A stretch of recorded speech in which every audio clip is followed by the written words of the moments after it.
Welcome to the Alabama football 2023 preview and prediction. Before I go any farther, I'm Brian Knight. I'm not Bobby Durkins. You can tell especially if you're not a Clemson fan, who I kind of pull for. But yeah, I'm still going to do this video because I want to focus on the teams who are worthwhile. Alabama is definitely worthwhile. If you're new here, hit the subscribe button and turn on the notification. I'm going to pull my mic in here a little closer. Had that all the way over there. Y'all forgive me. I don't know what happened here.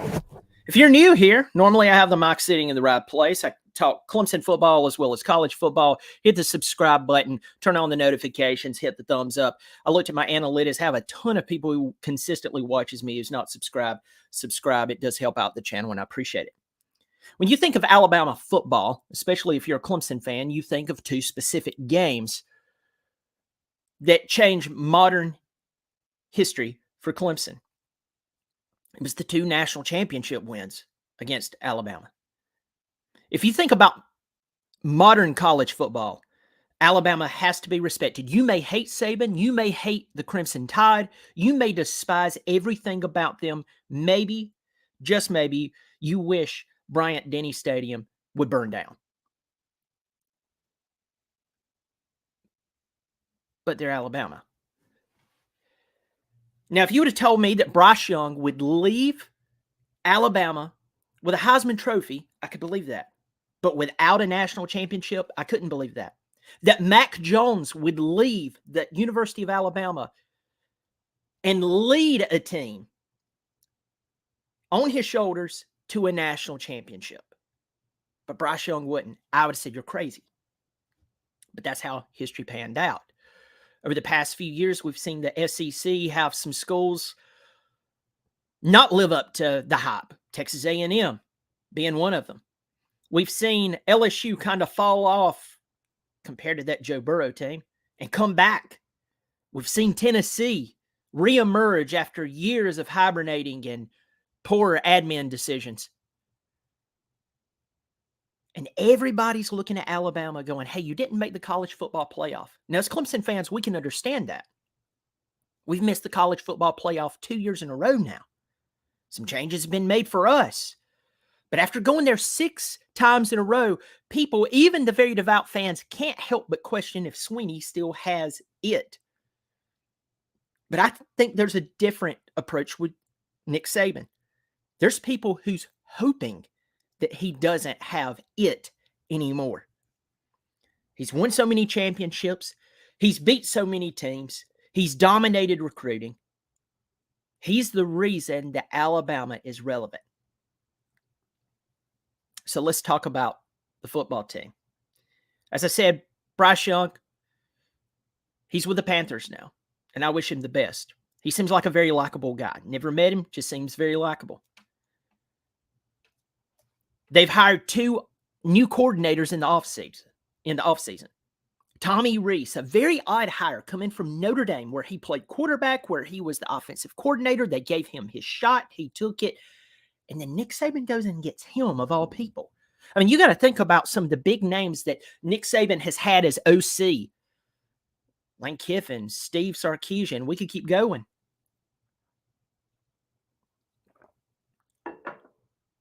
But the truth is, he sees something in Tommy Rees. And at this point, I think Tommy Rees wants to leave South Bend and has left South Bend to make a name for himself.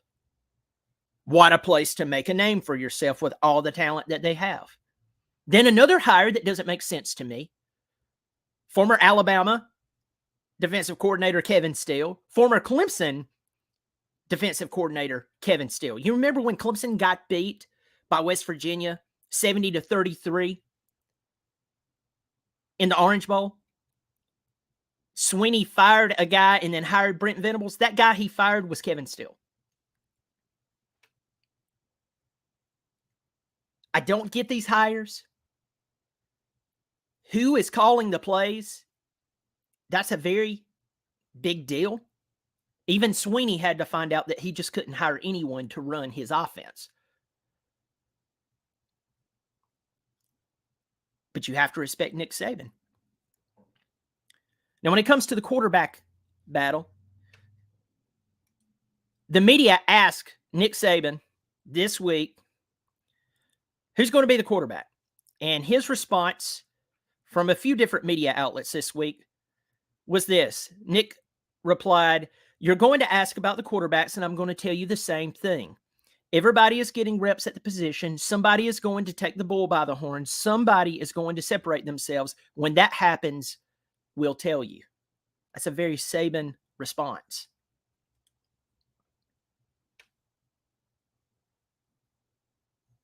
So who are the quarterbacks? Well, Jalen Milroe came in and played last year. He's a 6'2", 220 plus pound sophomore quarterback. But he wasn't overly impressive. It's like when Mac Jones was there, Bryce Young was there, and he was still overly impressive. Behind him, you have Ty Simpson, a redshirt freshman, really hasn't blown anybody away. And then Tyler Buchner follows Tommy Rees from Notre Dame down to Tuscaloosa. Now, the story as is told, whether I don't know if this is true, this is a rumor, but I had a really good source, that Tommy Rees was the reason that Sam Hartman left Wake Forest and came to Notre Dame. So you would think that the last person that Tyler Buchner would want to follow is Tommy Rees, because Tommy Rees seemingly was replacing him. I don't know what the whole deal is there, but Tommy Rees goes to Alabama, and guess who follows him? Tyler Buchner. So we don't know who the quarterback's going to be at Alabama. A lot of people's leaning towards Jalen Milroe, but don't be shocked if it's Tyler Buchner. That's not a bad thing considering he knows Tommy Rees's offense. So let's move a little faster here. I'm 7 minutes in and only talked about the coordinators and the quarterback. Now, of course, not being an Alabama expert, I will miss players here and there. Trey Sanders transferred out. He left Alabama. Very good running back. But they have Jace McClellan, 5'11", over 210 pounds. The guy has seniority. He knows what he's doing. At the wide receiver spot, Ja'Cory Brooks, very talented. Jermaine Burton, very talented. Kobe Prentice, the guy can play. Malik Benson was the top junior college prospect. Wide receiver, he's came in. Now remember, this offense only returns 4 players. 4 starters, excuse me. Robbie Outs, he's at tight end.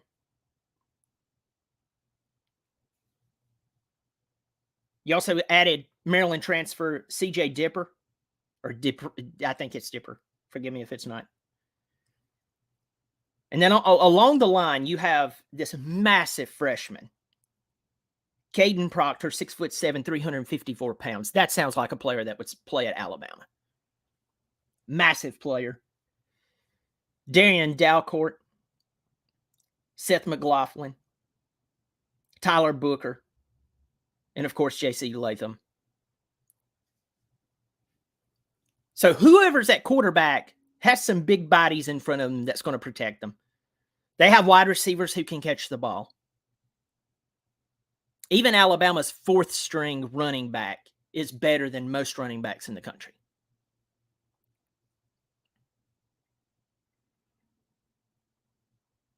Let's move to the defense. The defense has 5 defensive players coming back. And once again, I'm not sold on the Kevin Steele move. We know that defense is Nick Saban's baby. That's his baby. I'm just telling you, man. You don't mess with Saban's defense. That's what he's known for. Along the front, we have Tim Smith returning, Jaheim Otis, Justin Ebo. I have no clue. He should play for Clemson. At linebacker, Chris Braswell, Dallas Turner, very talented player, very talented Deontay Lawson, and Tresman Marshall. And then one of the coolest names in college football at cornerback, 6'1", 195, 200 pounds, whatever, junior, Kool-Aid McKinstry.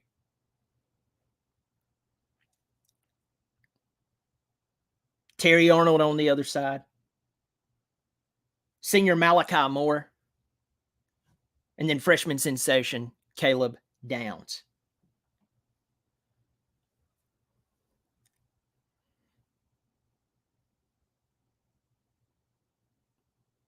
Their top recruits for this recruiting cycle was Keon Keeley, Caleb Downs, Caden Proctor, the 6'7", 350-pound left tackle, running back Justin Haynes, and Desmond Ricks. If you keep up with the recruiting, you know who those players are. Highly sought after, normal 5-star recruits that Alabama brings in. Now let's talk about last season versus this season. We won't spend too much time on last season. Alabama had a bad year in terms of Alabama football. They went 11-2. What games did they lose? They lost Tennessee. Tennessee had to hit a field goal with time expiring. They tore down the goalpost. They hadn't beat Alabama in for flipping ever.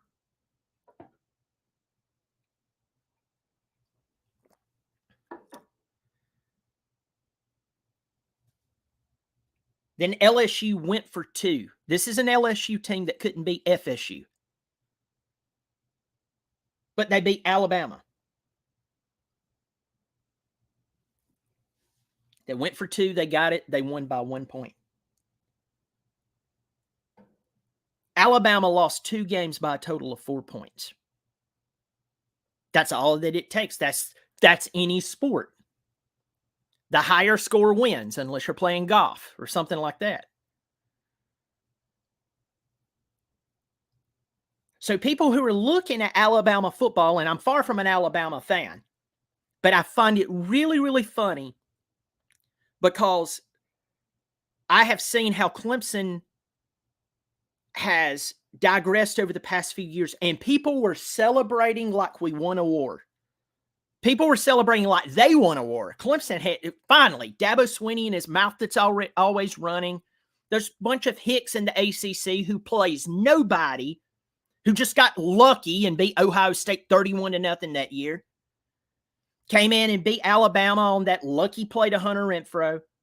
Or maybe a few years later with that long-haired 6'6" quarterback who came in and beat Bama by 4 touchdowns. Before that, they torched Notre Dame 30-3. Clemson got lucky the entire time. We're glad that they are done. People are doing that to Alabama right now. And I'm just going to tell you, this wishful thinking, I don't think it's going to work very well for you. Are you stating facts? Are you hoping that Alabama is falling apart? And I think you're hoping that Alabama is falling apart. So they lose 2 games by a total of 3 points. And all of a sudden the sky is falling. The world is falling apart.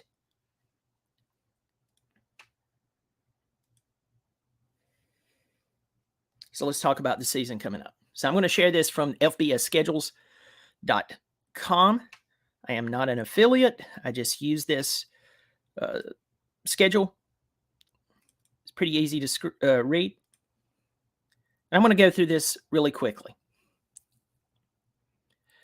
Before I dive into the schedule, just notice one thing. All of Alabama's really tough games They're at home. So, definitely not a tough game. Middle Tennessee State comes in for a glorified preseason game on September the 2nd, which, by the way, that's only about 4 weeks away from today. They will beat them handily.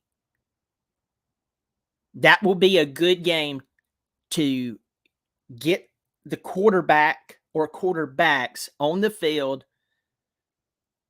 play against players who are wearing different jerseys, who's not nearly as talented, but they're different players. They're not part of the Alabama Crimson Tide Tuscaloosa team. Bama will win that game. Then next up, they have Steve Sarkisian, Quinn Ewers, Arch Manning, some of the players that best players that money can buy coming into town. A team who knows how to waste talent. A team who has high expectations every year, and they always wet the bed. I mean, you have to remember their running back, who I know alone was fantastic, but he was driving, what, a Lamborghini? And they went 9-5, 8-4, something like that. I mean, good grief. Texas is seen as a preseason number 10, but folks, they've proved nothing to me.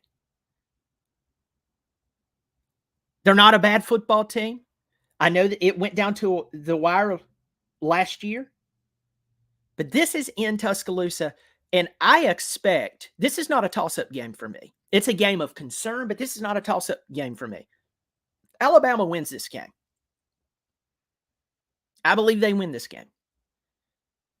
Next up, they go to Tampa, Florida. I think I did a double take the first time I saw this on the schedule. I was like, are you serious? They're going to USF? They're going to play USF, and it'll be a nice trip to Tampa. I'll put it that way. But it will not go well for USF. This will be another game that they get. Hopefully, they get out of that Texas game healthy. But this is another game to knock the rust off, get more continuity before they move into the season. Maybe correct some things from the week before that maybe didn't go so well. And so implement those corrections from practice in an actual game. Ole Miss comes to where? Oxford? No, are they staying in Oxford? No, they're coming to Tuscaloosa. See, I told you. Second big game coming to Tuscaloosa. Lane is going to play against his former employer, the guy who rehabbed his career. Which, by the way, I think it's funny that Lane complained about, yeah, around there. He complained about, the NIL and transfer portal, or a combination of both. And I thought, I wonder if he's complaining because that means that everybody can cheat now. Anyway. Lane's funny to me, so I think I call him the Bill Clinton of college football. You can't help but like him, but you watch him. This game is going to be a game that Alabama is going to have to take seriously. It's a game for concern, but I predict they win this game. Then they're going to go to Mississippi State. Now, I've heard some people be concerned about this game. They're going to beat Mississippi State. I'm going to go ahead and tell you, they're not losing this game. They're going to beat Mississippi State. They're going to come in. They're going to play well, and I just don't see anything that that you should worry about there. Next up, they go to Texas A&M. The Texas A&M still has a ton of talent on the team, even though a lot of people transferred out. A&M has Bobby Petrino coaching for them. They have DJ Durkin coaching for them. So if you want to go to Texas A&M and hang out, but you hear anything about ethics and coaching, it's pure hypocrisy there, okay?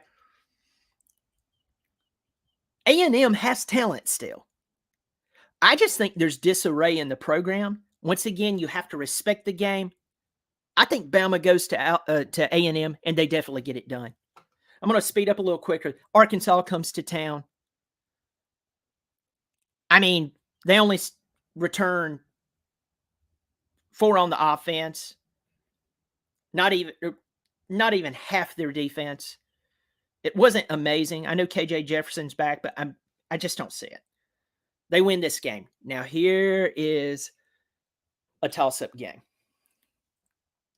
And folks, I'm going to tell you, this is a toss-up with one reason.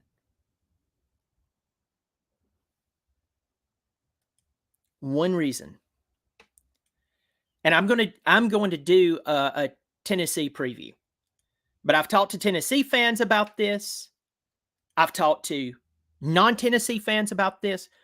Tennessee football hinges on Joe Milton. And I'm looking at their schedule as we speak. By the time Tennessee gets to Alabama, they would have already played Florida. I know you're going to laugh. UTSA is not a bad football team. Go look them up. Check out their stats. I'm not saying that they're going to make a run for the national championship or that they're going to beat Tennessee. I'm just saying UTSA historically is a crappy football team, not this one. They had already played South Carolina, who absolutely throttled them last year. There's payback there. They'd played A&M the week before.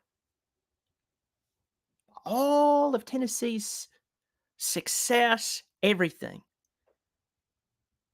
hinges on Joe Milton. If Joe Milton, up to that point, has played really good, consistent football, he's made good decisions, and he's been the leader of the team. Not trying to be the leader, but the leader. This would be a toss-up game. And I'm going to leave it as a toss-up game. But go ahead and mark it that on August the 5th, I told Alabama, Tennessee, and other college football fans that if Joe Milton is playing like trash, he had one good game in his college career, and it was against us. The rest of his college career, he lost the starting job to Hendon Hooker. He couldn't get on the field at Michigan.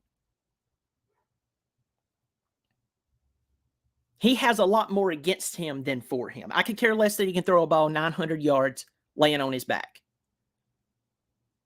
I've seen his decision-making skills. I've seen him throw the ball through people.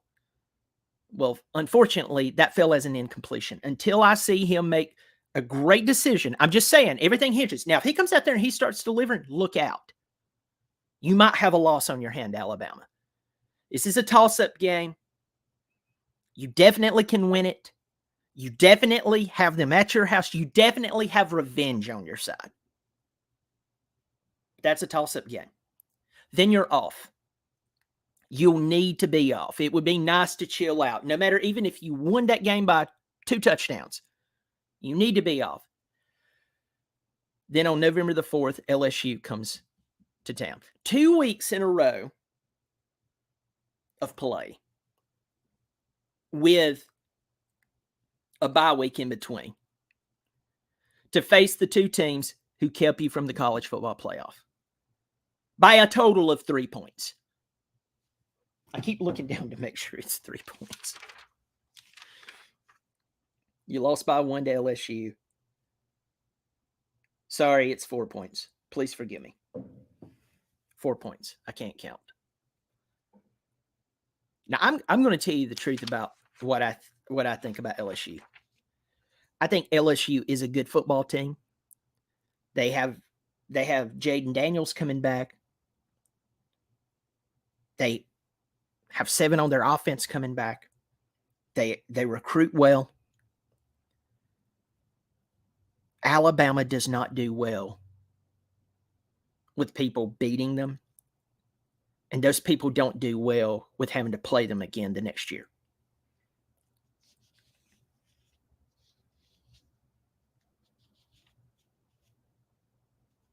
So my thought is this is another toss-up game, but what lands in your favor? First, it's in Tuscaloosa. You have revenge.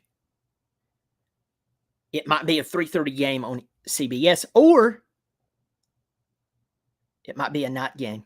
I don't know. I'd lean towards 3:30 CBS. That's a toss-up game. Next game at Kentucky. They have Devin Leary, the former NC State quarterback. You're going to beat Kentucky. You'll beat them. Then you play an easy game before your last game. You play Chattanooga, UT Chattanooga. You're going to beat the brakes off of them, give them a handsome paycheck. They're going to go back to Chattanooga. Then you play at Auburn. Okay. Hugh Freeze was the best head coaching off-season head coaching hire of this past cycle. Hugh Freeze can coach. You know he can coach. He has been a problem. He's got a lot of things to straighten out at Auburn. This is a rivalry. We've seen crazy things go on there. I can't say that he has the team right now, but you still have to put an asterisk beside of it because of the rivalry. But to me, most of all, Hugh Freeze. I'm not going to tell you he's going to beat you. This is a game for concern because of those two reasons. So, worst case scenario for Alabama. Worst case scenario, in my opinion, is 9-3. That's worst case scenario. You say, where does the 3 losses come from? Well, let's just say you lose to Tennessee, you lose to LSU. That would be 2 losses in a row. I have a hard time seeing that. I'm giving you worst case scenario.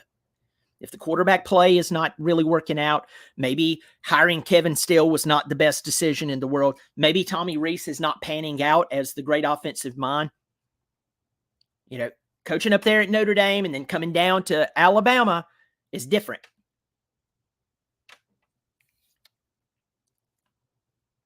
So there's 2 potential losses. Those are the 2 toss-ups I gave you. Fortunately, you have that week off.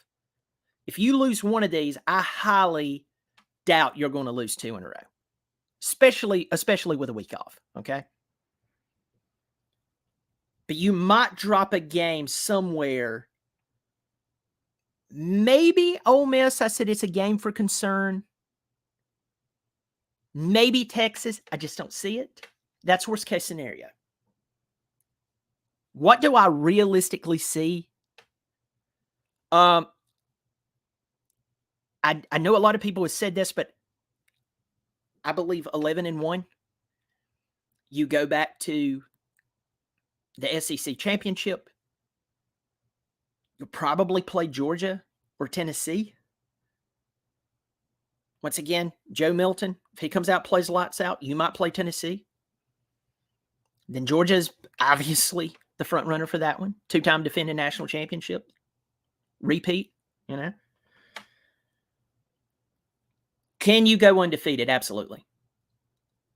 If the quarterback play is popping, Tommy Rees, Kevin Steele come in, they do their job. I think 11-1 and an SEC championship appearance is definitely there. And I predict you go to the SEC championship. And I predict that you have a great chance of winning it, no matter who you face on the other side. Why?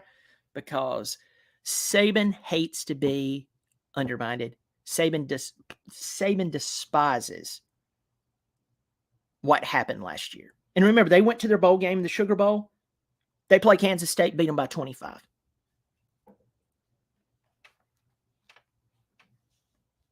So to recap, I think Alabama goes 11-1. Worst case scenario, 9-3. Undefeated is possible, but 11-1, go to the SEC championship. And I think that they, with his experience and with the players who have been to the SEC championship and have won it, and the players that are left that have won a national championship on the team, maybe they stuck the fires. But my major concerns, obviously, is the quarterback and your 2 new coordinators. If you had more stability at the DC and OC position, even with a new quarterback, I would feel better. But those 3 people, quarterback, the OC and DC, those are the areas for concern. Well, folks, thank you so much for joining me on this preview of Alabama football. If you're brand new here, hit the subscribe button and turn on the notifications. I say that a lot. As I said, I noticed on the analytics, a lot of people are consistently watching me. If even 75% of you subscribed transparently, I would have thousands upon thousands of subscribers. So please do that if you will. It helps out the channel and it's free. Folks, I'll catch you next time. Just to let you know, I will be doing more previews. University of Georgia, Ohio State, Tennessee, and more will be coming up. Folks, you take care of yourself, and I'll catch you next time.